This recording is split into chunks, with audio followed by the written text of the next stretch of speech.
Halo, sahabat Viralin Studio. Selamat berjumpa kembali. Saya Muhi. Tanpa basa-basi lagi, mari kita mulai. Hari ini kita akan membahas video berjudul Kebiasaan sehari-hari untuk memicu self-talk dan afirmasi positif. Makan pagi atau sarapan, makan siang atau makan malam adalah kegiatan rutin yang dilakukan setiap hari. Manfaatkan momen ini untuk memicu self-talk dan afirmasi positif. Saya jelaskan dalam 7 bagian, dan dicatat ya. 1. Asosiasikan nasi dengan rezeki. Saat menyajikan nasi, saat mengambil nasi dari rice cooker, sadarilah bahwa ini bukan hanya sekadar mengambil makanan, tetapi mengambil rezeki. Setiap hidangan nasi seharusnya lebih dari sekadar kebutuhan fisiologis, itu adalah anugerah yang berasal dari sumber kehidupan. Dalam budaya, agama dan spiritualitas banyak masyarakat, nasi sering dianggap sebagai lambang kelimpahan dan keberkahan. Memahami bahwa nasi bukan hanya tentang memenuhi perut, tetapi juga tentang menerima rezeki dari sumber yang lebih besar. Misalnya, dalam berbagai tradisi, ada ritual khusus saat menyajikan nasi, seperti membaca doa atau memberikan ucapan syukur.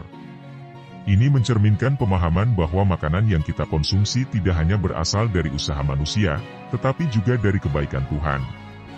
Dengan merayakan nasi sebagai simbol rezeki, kita membangun rasa syukur dan kesadaran atas berkah yang ada dalam setiap hidangan. Itu bukan hanya tindakan makan, tetapi juga momen untuk merenungkan dan bersyukur atas kelimpahan yang diperoleh. 2. Berdoa sebagai aktivator rezeki. Sebelum memulai makan, bacalah doa dengan kesadaran penuh untuk menerima rezeki dari Tuhan. Doa bukan hanya sekadar ritual yang dilakukan sebagai kebiasaan, tetapi juga memiliki peran aktif dalam membuka pintu untuk menerima keberkahan dan rezeki. Doa sebelum makan membawa kesadaran spiritual ke dalam tindakan sehari-hari, mengubahnya menjadi momen refleksi dan koneksi dengan kekuatan yang lebih tinggi. Ini adalah langkah sadar untuk mengakui sumber segala rezeki. Sebagai contoh, dalam banyak budaya dan agama, terdapat doa khusus sebelum makan yang tidak hanya berfokus pada terima kasih atas makanan, tetapi juga memohon keberkahan, kesehatan, dan kelimpahan dari Tuhan. Dengan melibatkan diri dalam doa ini, seseorang menciptakan ruang untuk menerima rezeki dengan hati yang bersih dan pikiran yang terbuka.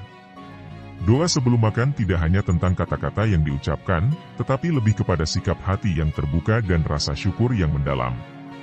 Dengan memahami bahwa doa adalah aktivator rezeki, kita membimbing pikiran dan hati kita untuk lebih bersedia menerima kebaikan yang Tuhan anugerahkan kepada kita melalui setiap hidangan yang disajikan di meja makan. 3. Asosiasikan menyantap nasi sebagai memperoleh rezeki. Setiap suapan nasi diartikan sebagai memperoleh rezeki dari Tuhan. Memahami setiap suapan sebagai pemberian rezeki memperkaya pengalaman makan, mengangkatnya dari sekadar kegiatan fisik menjadi ritual spiritual. Makanan, khususnya nasi, dianggap sebagai anugerah dari Tuhan dalam banyak kepercayaan, budaya dan agama.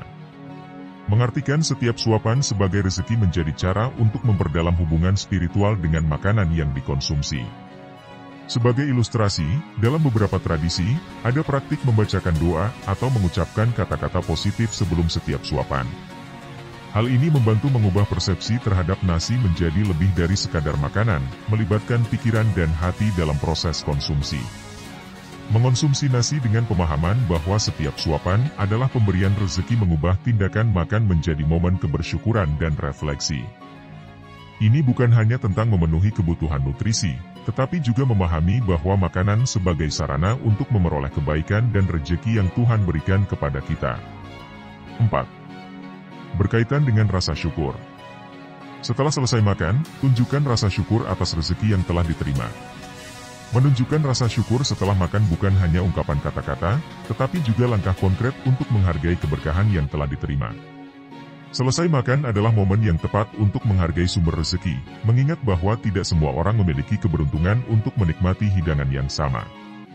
Menunjukkan rasa syukur adalah bentuk pengakuan terhadap kelimpahan dan kebaikan Tuhan. Sebagai contoh, setelah makan, seseorang dapat secara sederhana mengucapkan terima kasih dalam doa atau mengungkapkan rasa syukur melalui pikiran positif. Tindakan ini tidak hanya menciptakan suasana hati yang baik, tetapi juga mempererat hubungan spiritual dengan keberkahan rezeki. Bersyukur setelah makan adalah cara untuk membimbing pikiran dan hati agar lebih sadar terhadap keberkahan yang ada dalam hidangan kita. Ini bukan hanya mengenai mengucapkan kata-kata, tetapi juga melepaskan keinginan lebih dan mengapresiasi apa yang telah diberikan kepada kita. Dengan demikian, rasa syukur meningkatkan rasa puas dan damai setelah selesai makan. Jadikan momen setelah makan sebagai waktu untuk mengukir ruang kesyukuran. Ritual bersyukur setelah makan adalah langkah sadar untuk menegaskan bahwa makanan bukanlah hanya kebutuhan fisik, tetapi juga kesempatan untuk bersyukur atas kelimpahan yang diterima. Setelah makan adalah waktu yang tepat untuk merenung dan mengevaluasi momen yang baru saja dijalani. Dengan mengukir ruang kesyukuran, seseorang membuka diri untuk menerima lebih banyak berkah dalam kehidupan sehari-hari. Sebagai contoh, setelah selesai makan, seseorang dapat menciptakan ritual pribadi, seperti mengucapkan doa ringan, menuliskan hal-hal yang membuat bersyukur dalam jurnal, atau sekadar merenungkan momen positif selama hidangan. Tindakan ini membantu menciptakan ikatan spiritual yang kuat dengan makanan dan hidup itu sendiri. Ritual bersyukur setelah makan memberikan kesempatan untuk menyelami rasa syukur lebih dalam. Ingat setiap detil makanan yang disantap dan syukuri setiap detil kehidupan, membawa kesadaran akan keberkahan yang ada dalam momen-momen sederhana. Dengan begitu, setiap hidangan tidak hanya menjadi pengalaman fisik tetapi juga kesempatan untuk menghargai dan bersyukur. 5. Ciptakan hubungan emosional. Sertakan elemen-elemen emosional seperti kenangan terkait makanan dengan momen-momen bahagia atau perjuangan. Menciptakan hubungan emosional dengan makanan memperkaya pengalaman Anda, karena manusia secara alami merespons dan terhubung dengan kenangan yang mencakup aspek emosional. Mengaitkan makanan dengan kenangan atau pengalaman emosional memberikan dimensi lebih pada kenangan. Ini memungkinkan Anda untuk merasakan tidak hanya rasa makanan, tetapi juga terlibat secara emosional dengan makanan dan kenangan secara keseluruhan. Sebagai contoh, makanan dalam kenangan dapat mengingat makanan tertentu yang mereka nikmati selama momen bahagia, seperti pesta keluarga atau perayaan ulang tahun. Di sisi lain, ada juga kemungkinan makanan yang menjadi simbol perjuangan atau tantangan, menciptakan naratif yang lebih kompleks. Dengan menciptakan hubungan emosional melalui makanan, kenangan menjadi lebih hidup dan relevan bagi Anda. Ketika mereka dapat merasakan sukacita, kepedihan, atau kemenangan bersama makanan, hubungan emosional ini memperdalam ikatan Anda terhadap kenangan. Asosiasi positif dengan makanan memungkinkan Anda untuk mengenali dan terhubung dengan makanan melalui pengalaman bersama yang melibatkan selera dan emosi. 6. Perkaya dengan detail visual dan sensori. Bayangkan secara rinci aroma, rasa, dan tampilan makanan untuk menciptakan pengalaman sensori yang kuat. Detail visual dan sensori menciptakan gambaran yang hidup dalam pikiran Anda, memungkinkan mereka untuk merasakan kelezatan dan keindahan makanan dengan lebih intens. Dengan merinci aroma, rasa, dan tampilan makanan, memberi Anda akses ke dunia sensori yang mendalam. Ini membuka pintu bagi mereka untuk merasakan setiap nuansa dan sensasi yang mungkin dirasakan makanan dalam kenangan. Sebagai contoh, alih-alih hanya menyebutkan makanan lezat, bayangkan aroma rempah-rempah yang khas, tekstur lembut atau renyah, dan warna-warni yang menggoda dari hidangan. Sebutkan bagaimana Anda merasakan setiap suapannya dengan memperhatikan rasa manis, asin, pedas, atau pahit yang memanjakan lidah.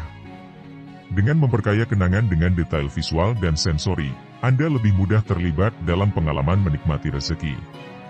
Mereka tidak hanya mengingat kenangan, tetapi juga merasakannya. Daya tarik kenangan meningkat saat Anda dapat membayangkan dan merasakan setiap aspek makanan yang dihadirkan dalam self-talk dan afirmasi. Ini menciptakan koneksi yang lebih kuat antara Anda dan kenangan positif saat menikmati makanan. 7. Setelah sesi makan berakhir, lupakan makanan, lanjutkan aktivitas sehari-hari. Apakah hingga saat ini, Anda sepanjang hari mengingat-ingat apa yang Anda makan? Berikut berbagai kisahnya. Ya, Anda sudah melupakannya, dan Anda melanjutkan aktivitas rutin untuk meraih rezeki.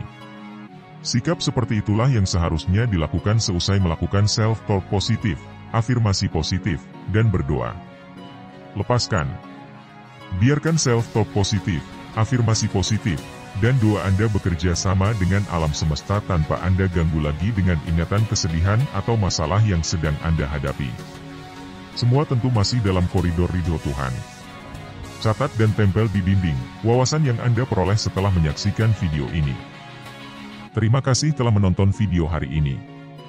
Jika Anda menikmati konten ini, berikan like, bagikan, dan pastikan subscribe channel Viralin Studio, agar tetap terupdate dengan video-video kami. Tinggalkan komentar di bawah dengan saran atau topik yang ingin Anda lihat di video mendatang karena itu penting untuk Anda. Sampai jumpa di video kami selanjutnya, dan tetap kreatif.